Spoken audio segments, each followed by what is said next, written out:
ESPN's NFL Insider from the Insider Show, and of course here on 97.3 ESPN. You've seen a lot of his work on ESPN and at Caplan NFL. That's Caplan with a C. Adam Caplan joins me now with a look at a very busy NFL day. Adam, how are you?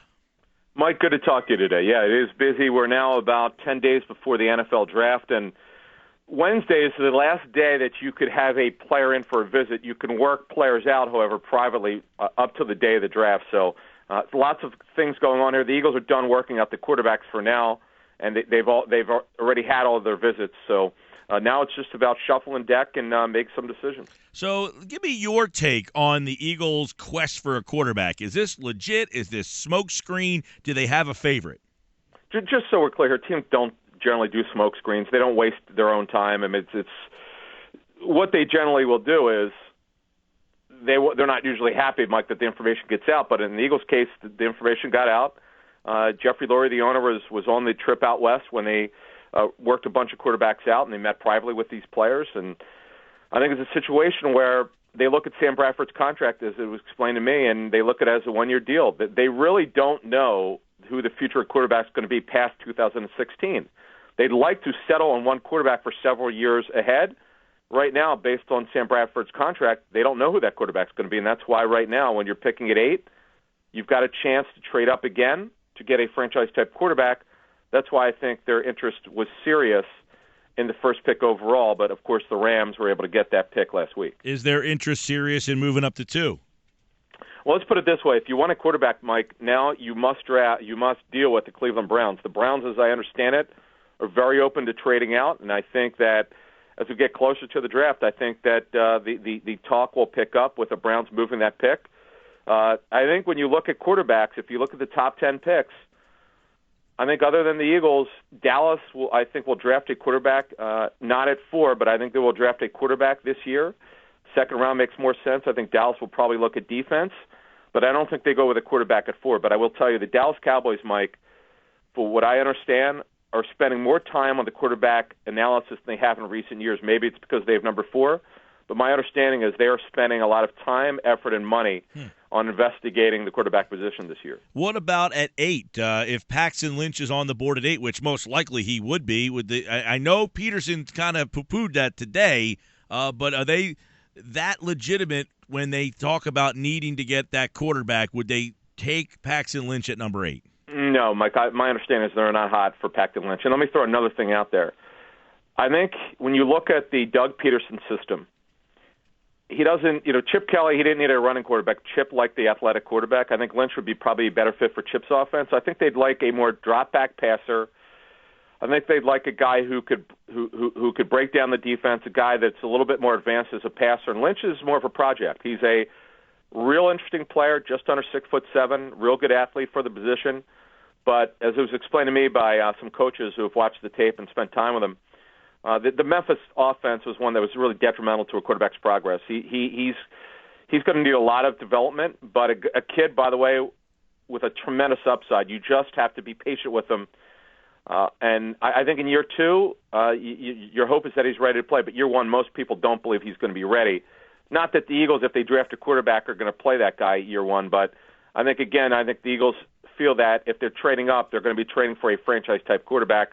I'm not sure everyone believes that right now in Paxton Lynch. So at this point, if they moved up to 2, do they have a preference, or do they not like Goff, or is it they only want Wentz? I mean, do they have somebody that they really want? Last year it was Mariota. They got to get Mariota. Do they have that guy that they like way more than the other, or are they okay just taking whoever falls to them if they were to move up to 2? Mike, couple things. First of all, they like both quarterbacks. People don't seem to want to believe me. I'm just telling you, they like both quarterbacks. They've got Wentz higher, but they really do like Jared Goff. They spent a lot of time on both quarterbacks. They work both quarterbacks out.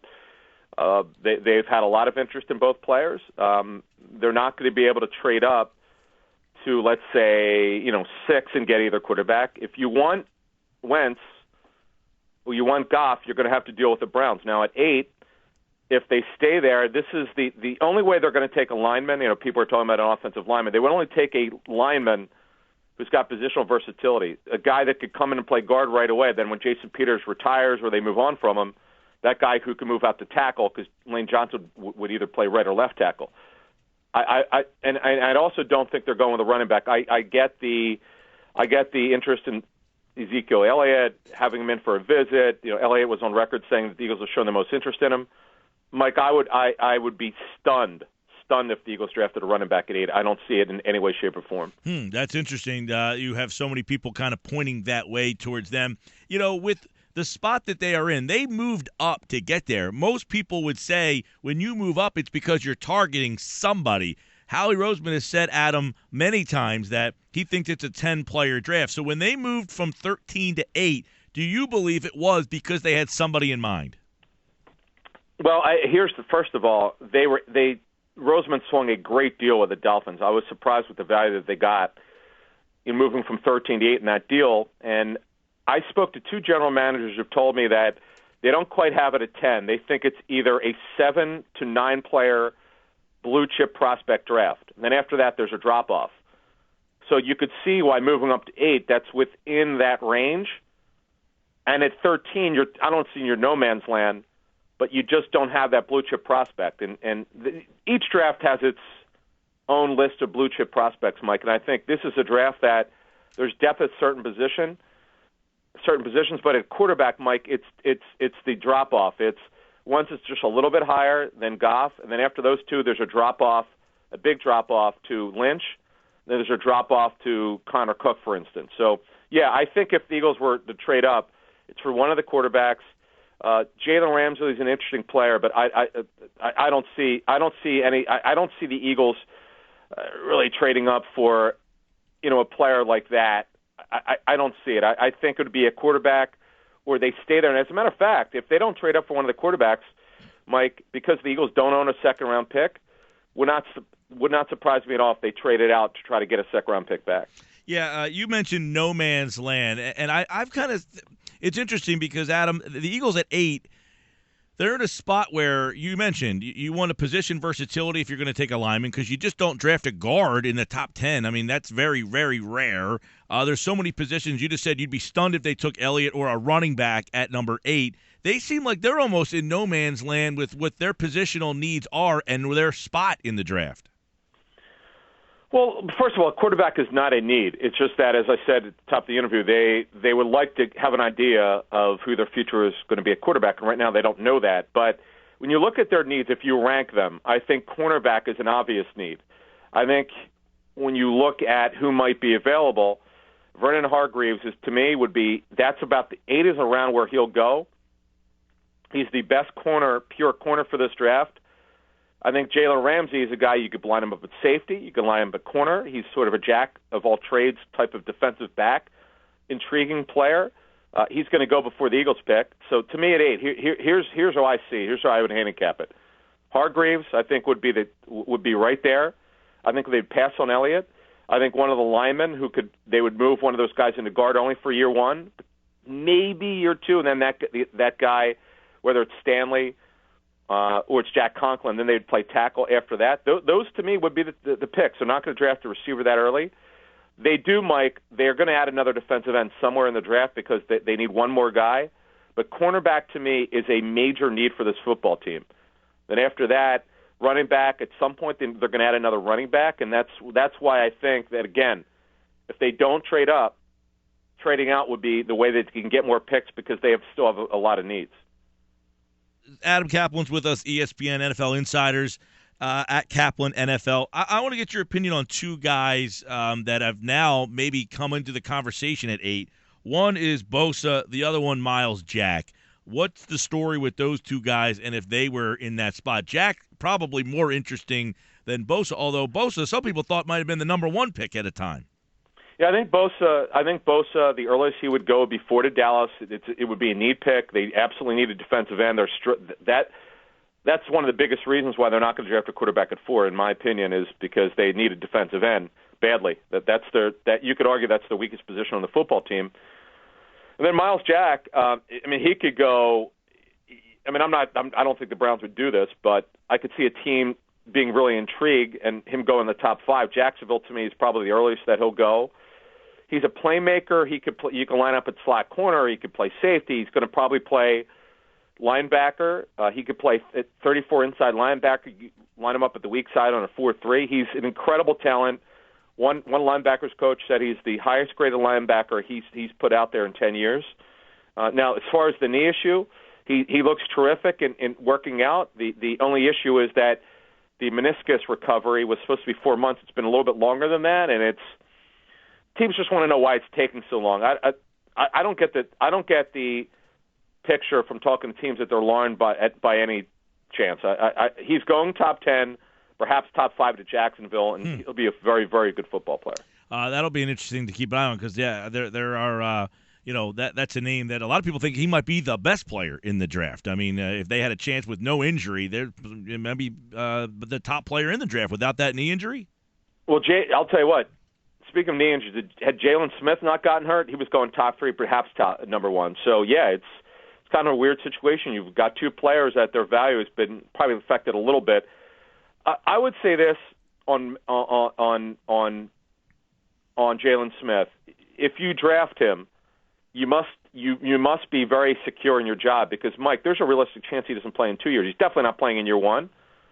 I think it's a situation where I think the earliest he'll go is in the 3rd round. You better be secure in your job because you've got to let the owner know that a player that you're going to be drafting in the first 3 rounds isn't going to play year 1 and maybe not even year 2. Adam Caplan's with us. What is your thoughts on what Cleveland's going to do? Are they staying there or do they want to get out of there? No, they want to get out. I've been on record saying this since the owners' meetings. They would love to trade out and get extra picks. They're going to build for the draft. They've got a long-term view, and this is what they want to do. But they've got to get the right value, and we'll see.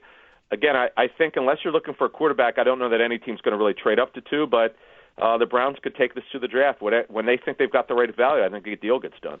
How about Tennessee? They just got out. There's some reports they want to move back up. Is that going to be one of the more interesting teams to watch on that Thursday? Well, no, I think what's happening is John Robinson, the general manager, is in his first year, is open to doing anything. He's got 6 picks in the first 76. Now he can move up, he can move back, he could pretty much do whatever he wants. He's got more currency next year because he's got the Rams' first-round pick next year, and they've got a lot of picks for next year. I mean, they're really set up here. The Titans are to really help this football team very, very quickly. He's done a really nice job so far, and they've got an answer at running back finally with DeMarco Murray, who will run the football for them. So they've got the quarterback. In Marcus Mariota. So I think the Titans, I'll tell you what, I mean, they're still a very young football team. They're going to have a lot of picks. They're poised over the next couple of years to put together here a very, very good football team. Yeah, a ton of picks in the first 80 there after that big deal they made last week, Adam. And then, I want to get your thoughts on the quarterbacks in this particular draft, too. I know some people think that some of these guys wouldn't be in the conversation last year in terms of the top 5 with Mariota in there and Jameis Winston. How many guys do you think get drafted in the first round this year? Because you're saying if they were in last year's draft, some of these guys might not have been first-round considerations. Well, actually, I don't agree with that. As a matter of fact, a couple coordinators I really trust told me that they've got both quarterbacks graded over last year's quarterbacks, just based on tape study. This is college tape study. Now, I know there have been other coaches going on record and saying they think the 2 quarterbacks from last year were better. So who knows? We're not going to know for several years. But the thing about Wentz is, and we didn't really get into this, but I'll just explain how NFL teams are looking at it. He's only been a starter at the Division I AA level for a year and a half because of the wrist surgery, although he did a great job of coming back. He looked tremendous during Senior Bowl week. The concern is, and if you ranked all the attributes for a quarterback, I think level competition is well down the list, but it's a factor. If you listen to the top 10, it's in the bottom half. It's still a factor with Carson Wentz that he didn't get he didn't play against top competition. It's a factor. Didn't start a lot of games, and that's a concern. But I think when you look at everything else, he checks off the boxes: size, arm strength, athleticism, intelligence, upside. He's got it. He has it all, and that's what I think intrigues the Eagles more than anything over Goff. Is just that. He's got the look of a quarterback for many, many years to come. Physically, you look at the kid, you talk to coaches who've been in the room with him, he just has that presence when you sit down with him. Yeah. How interested are the Eagles in reacquiring that second-round pick? So much has been talked about it, them losing it, and then it being a part of that trade to get the Rams up to number 1. Is that something that you think Howie Roseman has his sights on, is trying to figure out a way to get back into the second round? Well, I think that probably impacted their ability to trade up with the Rams because they didn't have that second-round pick. Because think about it, Mike, if they would have made that trade with the Rams, they would not have a second or third-round pick. They would have had to give up both thirds, and that's just and by the way, that player, assuming Bradford would still be on the football team and they couldn't move him, that means that they would not be getting anything theoretically out of their first-round pick this season. They wouldn't have a second or third. I'm sure that had something to do with them not being able to make that trade last week or deciding not to do it. But the fact of the matter is, I think right now that not having that second-round pick is a little bit troublesome.